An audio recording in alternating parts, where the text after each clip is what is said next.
Hi, welcome back to the channel and for another video. For this video I have these Paradigm bookshelf speakers. They were actually given to me, believe it or not. These are mini monitor version 2. If you don't know, studio monitor speakers are very expensive. These are somewhere around 1997 vintage, and these were $350. So yeah, I was quite happy to accept these. The problem being though, when I hooked them up, I noticed that the high frequency was gone. There's pretty much like there's no tweeters hooked up. And as you can see, there's definitely tweeters on here. So I'm gonna take these apart and see what's going on. Looks like I have to take this plate off first, and probably the tweeter is bolted onto this plate. So probably Phillips number 2. It moves around a little bit, so I use a v.2. Yeah, that's nice and tight.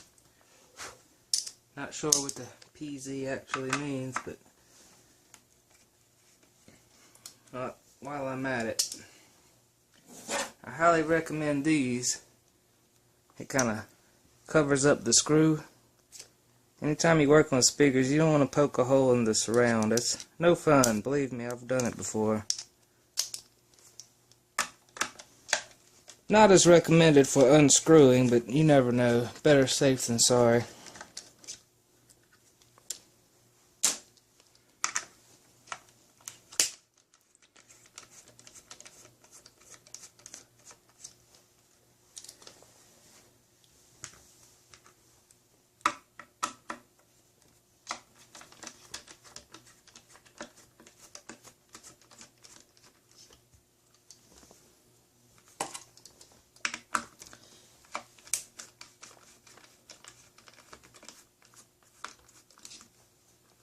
Alright, 4 screws. This is my most used tool ever. I use it literally every day for so many things.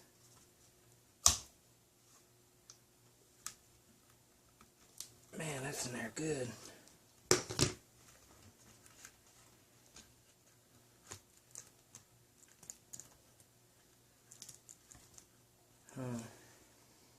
It's got a gasket. It's quite hefty. Double stack magnet. Alright, let me unhook these leads. Note to self. The blue wire goes on the positive. Green wire on the negative. So that's it. There's a Paradigm tweeter. Part number B3TWHF-TIM-070. Then off to the side, 1200. Made in Canada. I think all Paradigm is made in Canada. And these look like some hex screws here that holds the tweeter onto the faceplate. So, let's see what I've got going on here. They look pretty small.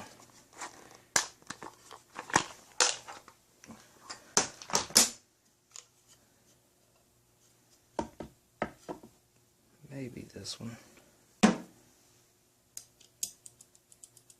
A little bit loose.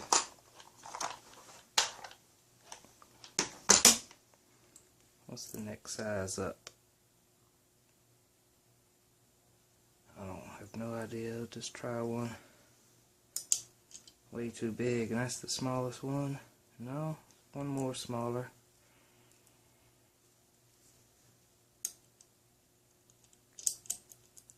And it feels the same. What's the difference? CRV19, CRV-T10.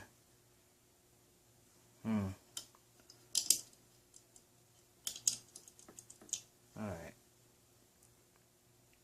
CRV-T9 seems to be smaller.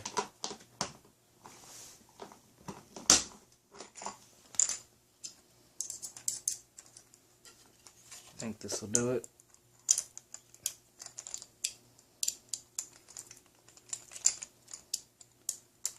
Definitely feel the magnet holding on to it.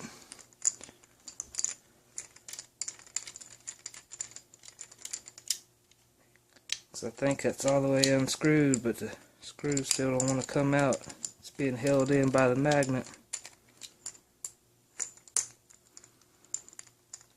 Man, I just looked at the camera. I can tell the lighting is horrible. Sorry about that.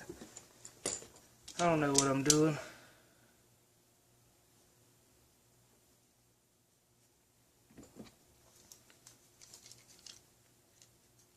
So the voice coil just separated from inside the speaker.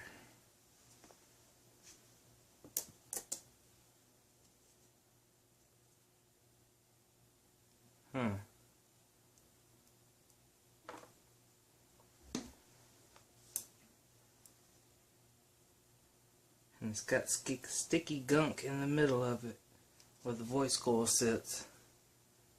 I believe that's ferrofluid. Well, instead of trying to repair these, I've actually already got some replacement speakers. If you've seen my last video, then you remember me making some crossovers for these Vifa BC25T G15-08. These are 8 ohm, and they already fit in the hole that's cut here. The problem being though, because the whole faceplate and all that, you know, it doesn't fit here and it doesn't fit up here. The faceplate itself, the bolt holes don't match up. They match up with two, but these, you know, are going off of the speaker. So you definitely won't be able to use the original faceplate. And the speaker will definitely have to be modified to sit flush. And the top of the box here will have to be modified to sit flush.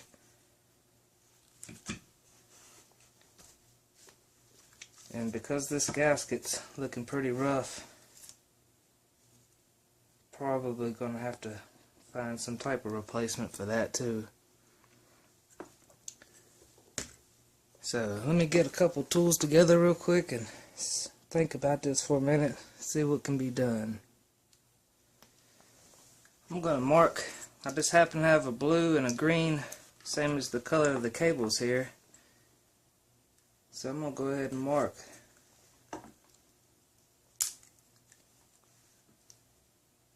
Blue is the positive, I'm pretty sure.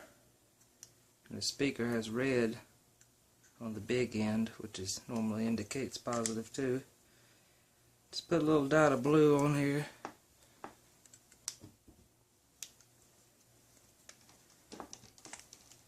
A little dot of green on the other.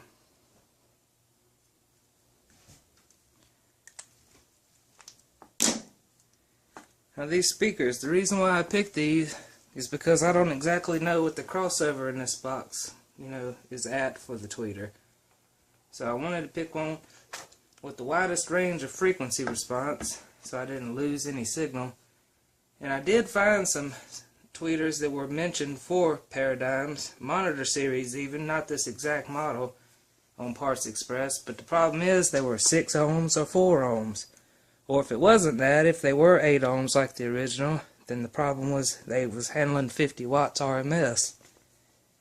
So these are 100 watt. They go from 1K to 20K frequency response. And, you know, I also was looking for a 1-inch tweeter, because that's what it is. And it fit in the hole without major modifications, you know, with the actual hole itself. So with those criteria, you know, I picked these. There were some that were recommended because they would bolt right onto the faceplate. They had the 3 instead of 4, things like that. But I think these will work out just fine with just minor modifications, and won't mess up the crossover, because you can't just put 4 ohm or 6 ohm speakers in replacement of 8 ohm with a crossover. It's just going to throw everything off. So that being said, let's see how we can get these to fit in here decently. It's a little bit of wiggle room. So what I want to do is kind of line it up best I can, centered, and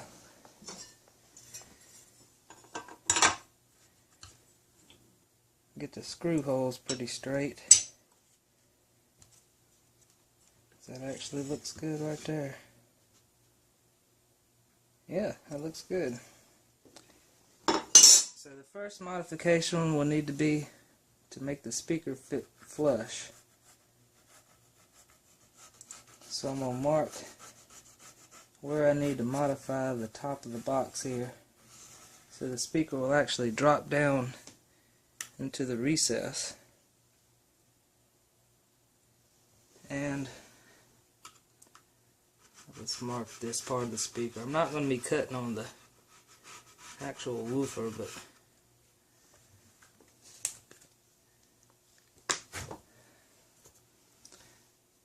so there we are. As far as tools for the job go, I don't really have a lot of tools, but I have this, I believe it's for like woodworking. It came from a carving set when I was probably, I don't know, 10, 12 years old. I got a whole bunch of them. This kind of has it's flat on one end and beveled, whatever the word is, on this end. And a rubber hammer. So I'm thinking I could just kind of knock around here a little bit. Because I thought about using a Dremel, but I don't know, I see that causing too much issue. And hand tools. We'll see what we can do with some hand tools.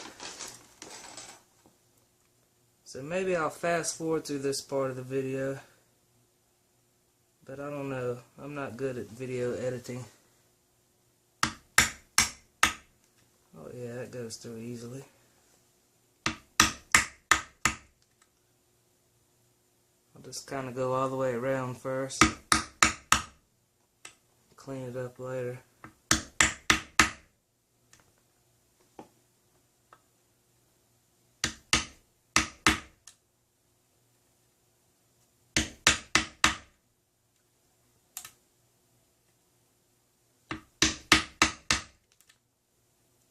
I'm going to have to clean out the inside of the box, definitely, because unfortunately little pieces of wood are going to get in there, I'm sure.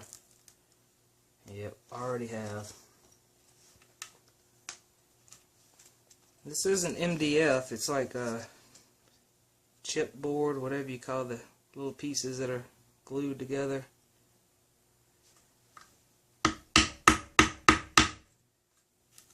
Yeah, so this should be pretty easy to do.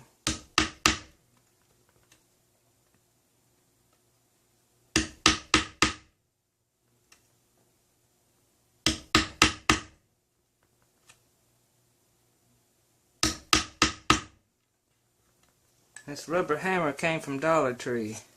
Sometimes I can't believe the deals you can get from Dollar Tree. I'm all about some good deals. Recycling and reusing things.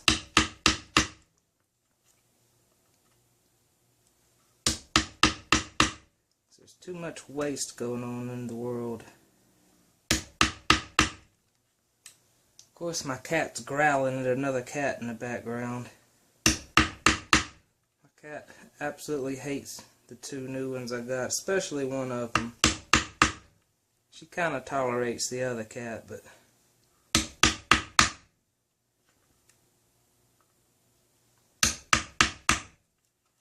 it's been months and she still don't even want to get close to her.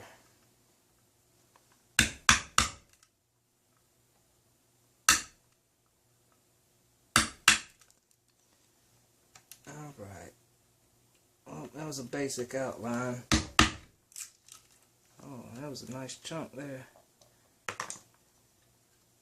Wow, that was easy. Now it's just a matter of trimming it up, so to speak.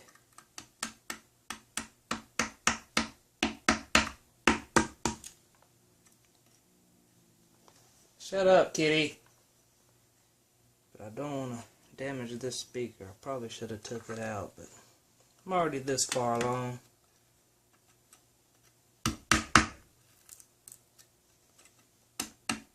What fun is it if there's no risk involved?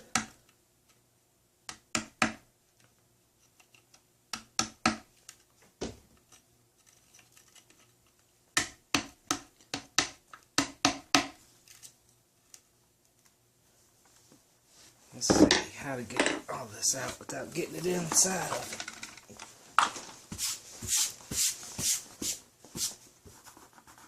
That put a nice scratch in the pad. I don't think this is going to have to be too perfectly flush. If I make some type of a good gasket, I'm thinking silicone.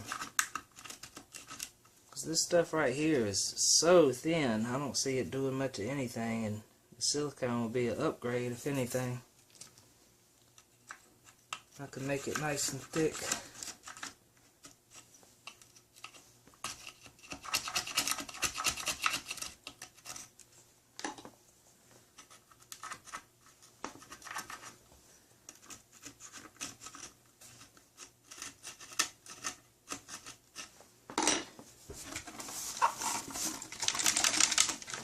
I'll have to vacuum it out or something before it's all said and done. Well, I guess let's give it a quick test to see if it sits decently flush.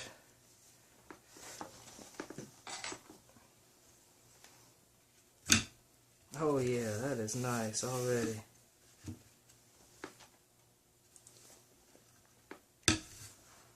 Well,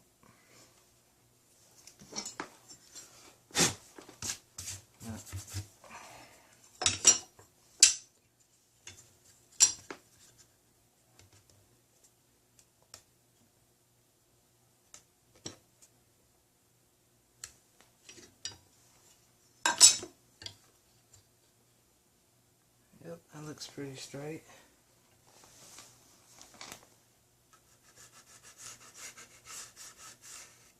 So, now how to cut this just a little bit so this end sits flush.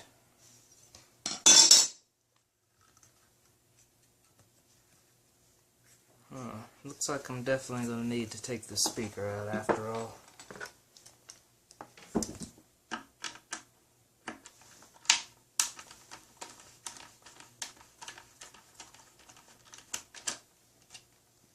The old magnet from the Paradigm makes a good screw holder. No need buying one of those magnetic trays, and you can just throw it right on the magnet.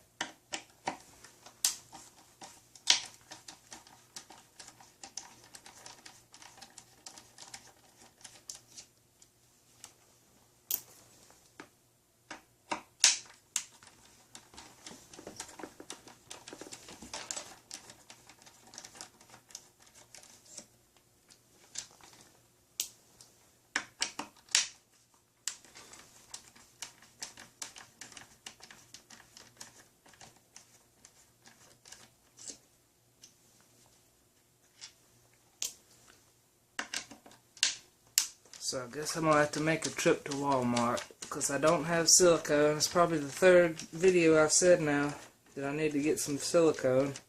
So I use this stuff for so many things. I definitely want to have a nice gasket on this. I don't want it having air leaks. And I mean, if these speakers were that expensive back in the day, I'm going to try my best to bring them back to their former glory. I know they're not going to be exactly right. I'll need to take out the crossover and inspect the capacitors too, because as you probably know, capacitors don't age well after, what, 20 years?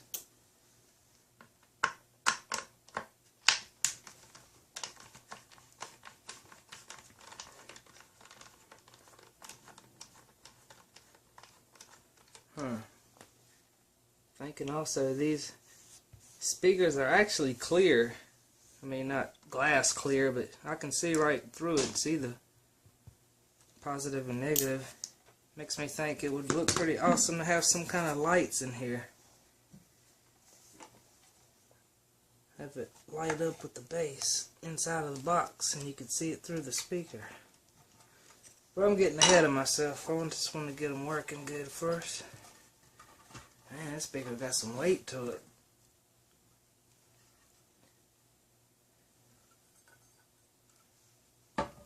Magnetically shielded, so the magnet's probably not as massive as it looks.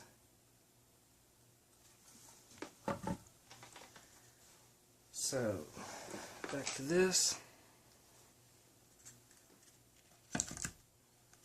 Yep, that sits flush. I like that.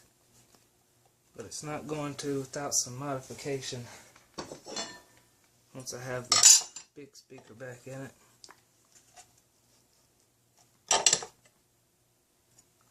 Okay. Try to line these screw holes up relatively straight. Kitty, quit growling. She ain't even close to you. That looks pretty good. So, when this speaker's dropped in,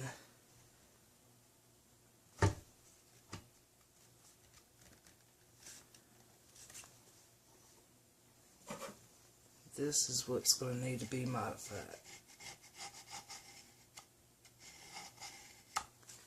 So if I cut off that little lip, I think everything's going to sit nice.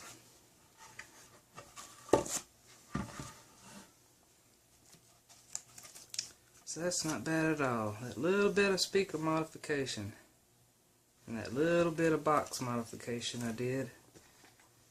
And hopefully this is going to be good. So, now to modify this tweeter.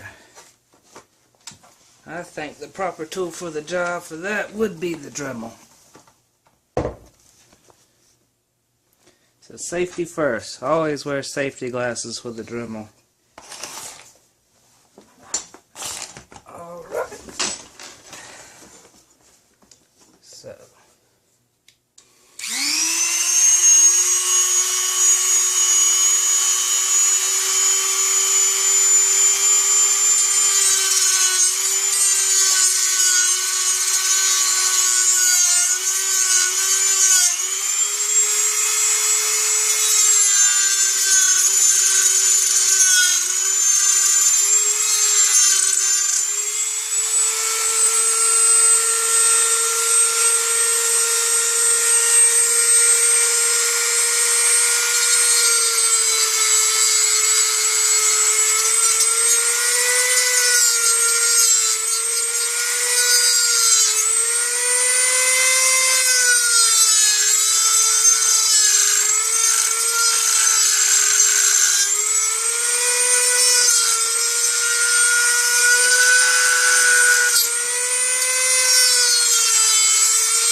Well, let's clean that up a little bit.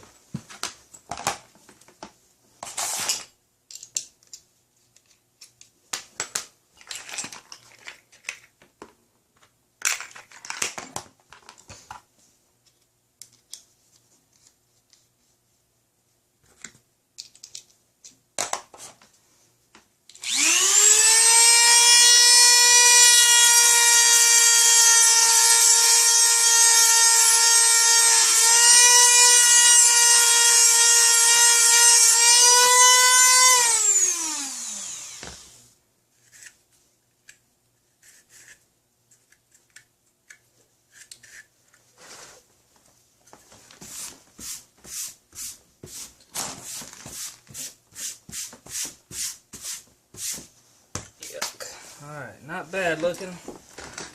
Let's give it a test.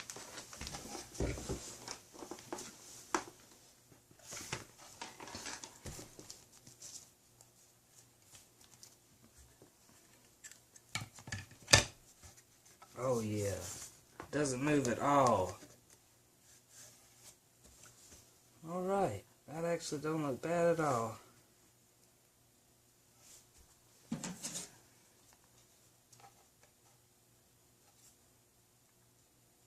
Almost wish I could cut into this just right to kind of fill in these gaps, but I don't know an easy way to go about that. But I mean, if I keep these covers on it, you'll never know that anything was different. So yeah, I think the next step is going to be to kind of make some kind of gasket. So looks like I might have to go to Walmart, or maybe checking out the capacitors in the crossover. I don't know yet, we'll see. So I'm back from Walmart, got a few materials. I've never actually made a gasket before out of silicone or anything like that really. So what I'm thinking is taking a speaker grill here, and a sheet of paper just happens to cover all the spots. So I'm going to try to make one roughly the size of the piece of paper, and just trim it up when I'm done. So, I don't know, it's an experiment, we'll see how this goes. So I picked up some wax paper, or parchment paper. I'm assuming that's the same thing.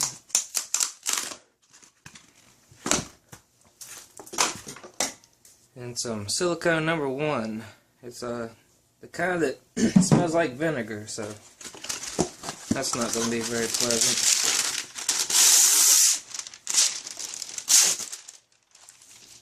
Alright, so that's definitely bigger than a sheet of paper. It's just some scrap paper. Let's see. Well, better not cut that open. Well, I thought about it for a minute. I got 2 slabs of glass, and I'm thinking the thickness of nickel, just, you know, plain nickels, would probably be good because it's a lot thicker than what's originally on there. And I definitely don't want it to be too thin and, you know, not make a good seal. So I don't know, here goes an experiment. Never tried anything like this, so we'll see how it goes. I'm going to put 1 piece of glass on the bottom, just so I know I got a perfectly flat surface.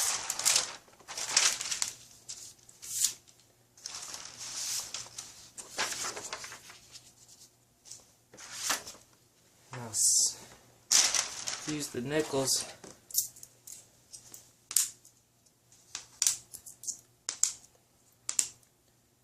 just to kind of give it a nice even thickness there.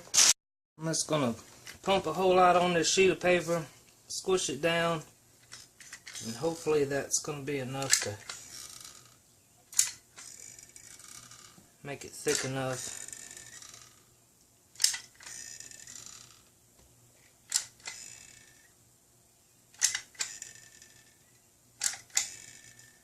Seems like a lot. Alright. So got that. Got my nickels. I'm going to use another sheet of paper, I guess. Because I don't want it sticking to the glass, obviously. And in case it goes longer than the paper, squishes out. Another sheet of this on the second glass.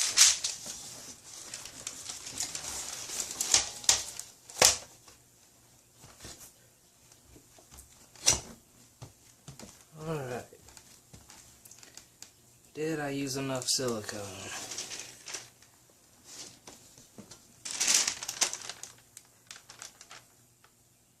It's coming out of the corners, but maybe that's just because I put too much on the ends.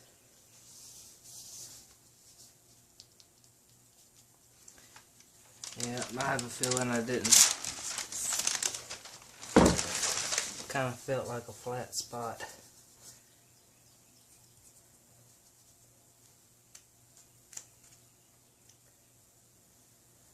Yeah, that ain't gonna work. Not with that amount, at least. Alright, I guess just kind of fill in the gaps.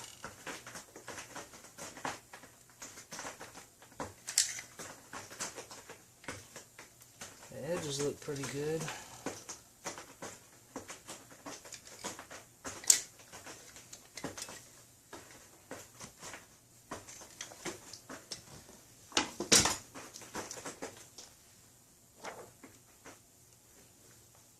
Of course, the paper's not going to line up now. I'm going to get it on my fingers.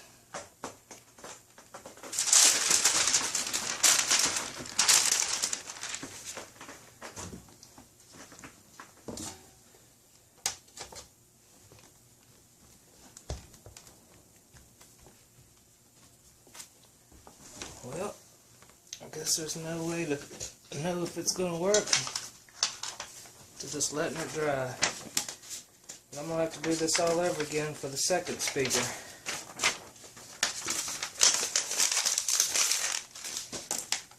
So I guess I'm going to set this aside and do it one more time.